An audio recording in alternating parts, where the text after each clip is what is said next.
Chapter 11, Psychology and Safety, the Human Element in Loss Prevention. It's difficult to be effective in safety without a real understanding of human motivation, capabilities, and also limitations, because, believe it or not, human error results in as many as 85 to 95% of all accidents. The issue becomes, how do we incorporate motivations into the system so safety takes precedent over complacency and inattention within the workplace? What we're going to do in this chapter is examine the traditional approaches to the study of motivation to assist the safety professional in recognizing some of the factors contributing to worker behavior. We will also examine some useful strategies for correcting or eliminating adverse psychological safety factors from both the worker and the employee perspective. Some basic terminology which is important as we look at the study of motivation. One, psychology. That's where you're actually studying behavior, considering clinical, developmental, educational, experimental, industrial, social, and physiological perspectives. Attitudes. These are how we capture enduring reactions towards people, places, or objects based on your beliefs and your own emotions. Job satisfaction is your specific attitude and emotions individuals exhibit about their jobs. And morale is meeting an individual's need and the extent to which employees recognize this meeting of needs that they get from their jobs. Motivation is the inner drive or your impulse or your need that creates a personal incentive towards behavior. And one thing that is important to understand, that job satisfaction influences employees' morale. The more that you as an individual are satisfied at the job that you're doing and how you're treated, it actually is going to influence and affect your employee morale. One of the theories that we're going to examine, and you might have examined this theory in some of your other classes too, is Maslow's hierarchies of needs. One cannot seek the higher levels of satisfaction until the basic lower levels are met.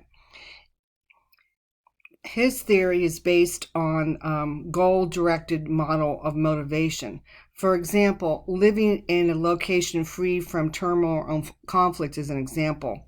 Once you are satisfied, as I said, all these lower levels, you now have a potential for self-actualization, which is the highest one, which is concern for being of others. For example, Mother Teresa. She was someone that the world realized and understood was someone that she got most satisfaction from helping other individuals. Now, McClelland's theory of motivation is what they characterize as a need achievement theory. There's three essential motives that drive human behavior. The first one being achievement, where you accomplish all your tasks and activities that you were asked to do or you volunteered to do. Two, affiliation, company of others, and satisfaction in close relationships. And the third one is power, ability to positively influence others. With achievement, those who have a high need for achievement are comfortable working alone. So think about that. For those of you that don't like to be micromanaged, this would be probably the theory that you would most look at in terms of yourself and how satisfied you are with your current job. Now, with Hertzberg's motivation theory, it's based on intrinsic job factors such as achievement, activity, authority, creativity, importance, knowledge, promotion, recognition. Activity are those physical and mental workloads need to be balanced and are reasonable. Authority is the amount of power inherent in a job to influence or control the work to activities of others. Creativity is where you have an opportunity for individuals to apply inventiveness, resourcefulness, and personal talents to work situations. And the importance is perceived value of the work performed. The more intrinsic job factors there are, the greater the job satisfaction. Some individuals think about it in your terms of your own career. If you have the opportunity to be creative in your job and trying to find some ways to satisfy certain problems, that's going to probably give you more satisfaction and you're going to be more motivated in your job. Now, from the behavioral school, this examines two environmental factors influence human performance. The first one we're just going to briefly talk about is the Pavlovian conditioning, where it explains behavior as a reflex in nature. The traditional example is a dog salivating when a stimulus, a bell, was paired with a presentation of food. After repeating these pairings, Pavlov found the conditioned or unlearned stimulus produces the same response as conditioned or natural stimulus. An example of this type of motivation is the fear and anxiety people feel when they enter a location where they have been injured. The location becomes a conditioned stimulus or cue, producing the natural emotional response. So another example would be people that are involved in serious car accidents often experience anxiety when they attempt to drive a car again.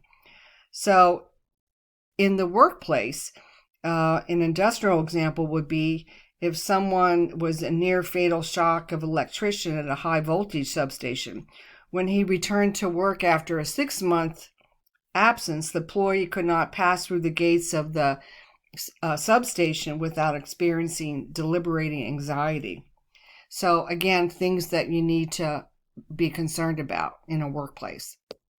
With Skinner, he proposed operative conditioning, a process where the frequency of occurrence of behavior is modified by the consequences of the behavior. That is, the people's actions will determine future actions. So if you have positive reinforcement or negative reinforcement, then that behavior probably will become extinguished. The theory behind the use of incentives is that employees require added encouragement to work safely. Example, days lost without accidents to help determine the winners. For example, one of the things that you might do is if you end up having in a manufacturing facility 100 days without an accident, you might have a company picnic, or you could give out prizes. There's different ways to try to incentivize individuals for making sure they follow the proper safety protocols. You also have to be really careful, though, that if you do institute some type of incentive programs, that you could create more problems than what you solve. Once the incentive programs end, possibly the employees will return back to their previous level and not following the protocols, or things could even get worse. One of the other things that I really want to make sure that you all are aware of, that according to OSHA, it prohibits employers from discriminating against employees who report an injury or illness. Reporting a work-related injury or illness is a core employee right. Some of the common problems associated with safety efforts include severe consequences for reporting injuries, safety awards not related to behavior, dependence on management or staff for planning and decision-making, and reliance on punishment to reduce risky behavior. Now, obviously we just briefly talked about some of these different types of motivation and incentive programs. One of the things that I would encourage you to do, there are many references at the end of this chapter that can assist someone who is a safety professional in learning more about psychology and safety and how you can encourage people to report when there is either injuries or if there is some safety concerns within an organization.